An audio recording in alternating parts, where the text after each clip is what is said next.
All right.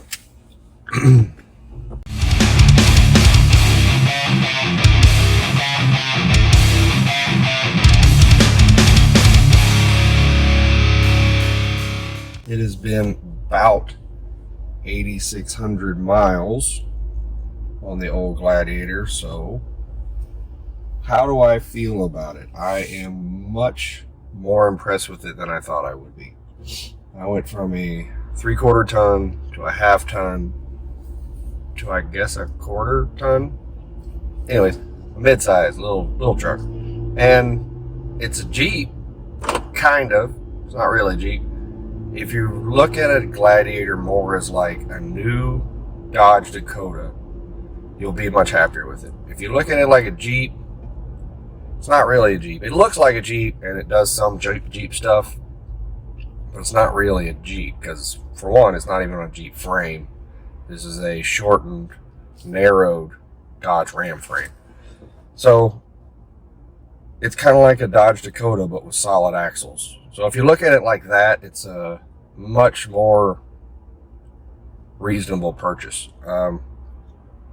Towing wise, it tows way better than I expected it to. I have towed cars, I've towed air compressors, I have one behind me right now, and these haven't been light loads. The car I towed was a 4-door sedan on top of a trailer, so it was probably around 5,000 pounds. The 850 compressor that I towed, probably about 6,000 or 7,000 pounds. The compressor I'm towing right now, you can see it right there, is that's a heavy 400 CFM diesel compressor on top of a heavy car hauler. So I'm guessing 6,000 pounds or around there with the big trailer. So it tows like a V6. It's not the peppiest thing in the world. Payload wise, this thing carries a lot more than I expected it to. This truck is rated for around 1,090 pounds. I put 1,500 pounds in the bed just to see what it would do, and it squatted about 2 inches, and it rode really nice. No creaks, no rattles. Didn't feel like the brakes were being tested. Didn't feel like the engine was really being tested. So hauling and towing wise, great job. Jeep built a good truck. Borrowing stuff from the Dodge Ram, borrowed stuff from the Jeep Wrangler. It's been great. Entertainment wise, I love FCA's infotainment center. It's very intuitive. It works really well. The sound system in here is great, other than this light right here rattles a lot, constantly. If there's any kind of movement or bass in the song at all, this thing rattles a lot, so I gotta figure out something with that. Taking the doors off, it's cool to be able to take the doors off. My son loves being able to see out the door, and it fits his car seat really well. He's got plenty of leg room. Fuel efficiency, I have been really happy with the fuel efficiency. With the doors off, I get about 17, 18 mixed driving. With the doors on, again, mixed driving, I have a fairly long drive to work. I usually end up around 19 to 21, depending on, what I'm doing. Towing wise, I'm usually in the lower teens. Like right now, I think I'm getting between 12, 13, something like that. But efficiency wise, I've been really happy with it. I did ditch the mud terrains that this came with, and I got some Wild Peaks off of a Mojave, and they ride much smoother. They're way quieter, and they're a little bit bigger and wider. So these are like a 33 maybe, and about, I think they're 1150 wide, whereas the mud terrains that were on it was basically a 31 1050. So they're a little bit wider, a little bit taller, but I didn't notice any miles per gallon difference, and they're a way smoother ride and much quieter, and they have actual grip on concrete. Sorry for the shaky camera. This is a new rig I'm trying.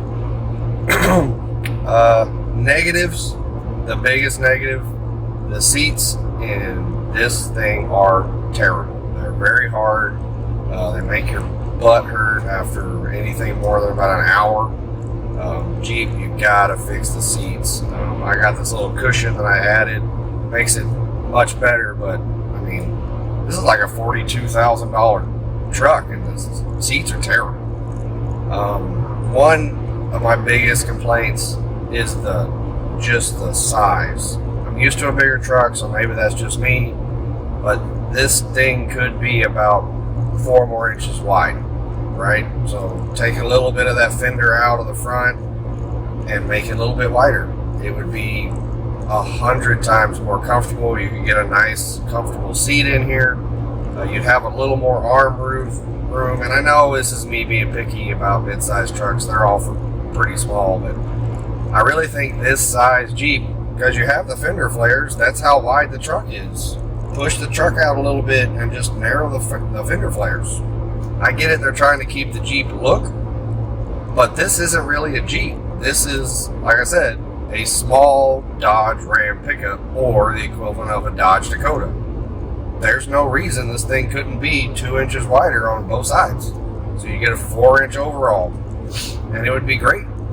So, as far as the package that I got and the value that I got, I think this is probably a much better value than most other mid-sized trucks out there. And I wasn't a big Jeep guy in the beginning. I've had a Jeep before. It was fine. It was fun. Kind of small, wasn't really for our lifestyle. So when I went to get a mid-sized truck, I went to get the best mid-sized truck that I knew of, was a Toyota. That was what it was. But they didn't have any due to the pandemic. They didn't have a 4x4 on the lot, so I went down to Jeep and they had a bunch of 4x4s. And for the value of what I was going to pay for a Tacoma or a Ranger, or even the Chevy twins, the Colorado and the Canyon, this has more nicer stuff on it. It has remote start, it has a backup camera, it has a really nice interior, it washes out really easily. I wish the leather seats were a little more comfortable, but you get leather seats, and you know, it's a cool looking truck. I mean, all around, I get more compliments on this truck and more, hey, that's a cool Jeep, than I have of any of the trucks I've ever owned. I had a 2021 F-150 that nobody had at the time, and nobody even noticed. I had a giant Ram Laramie 3/4 ton. Nobody seemed to care. But this little green Jeep, I get compliments constantly on it. And it's a really neat little truck. So if you really need a small little regular truck that gets decent fuel economy and has a really high cool factor, I would suggest a Jeep Gladiator.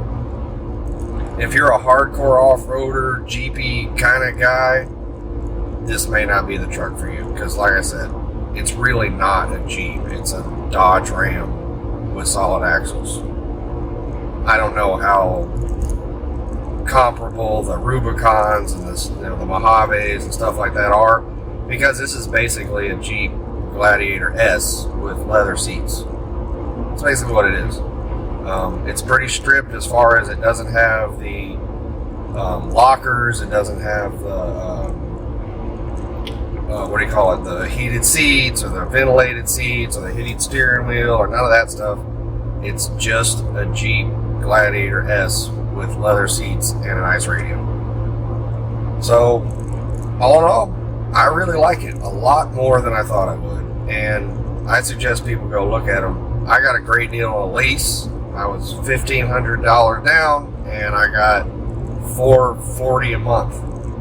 So, I mean, I'm in a mid-sized truck for less than $450 a month, and it works great.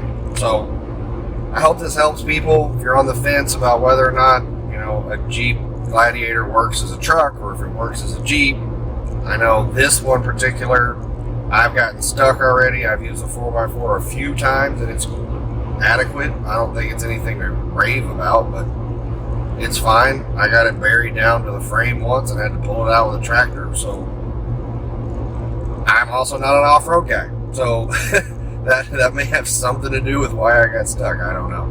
But as far as a family hauler, all around run to Home Depot type just have a little truck, it's great. It fits the bill. It's easy to get in and out of. It looks cool. It gets good gas mileage. All in all, it's a pretty solid truck. So if you like this, it helped at all, let me know down below. If you have a Jeep, let me know down below. Follow me on Slipped Wrenches. Tag me with your Jeeps, and if you're actually doing work with your Jeeps, let me know. Not just putting big lift and tires and wall crawling it. If you're actually towing, if you're actually filling the beds up, if you're scratching it, if you're doing stuff like that with it, let me know. I like to see those cool Jeeps doing actual work. So other than that, that's all I got. I'll see y'all next time. Later.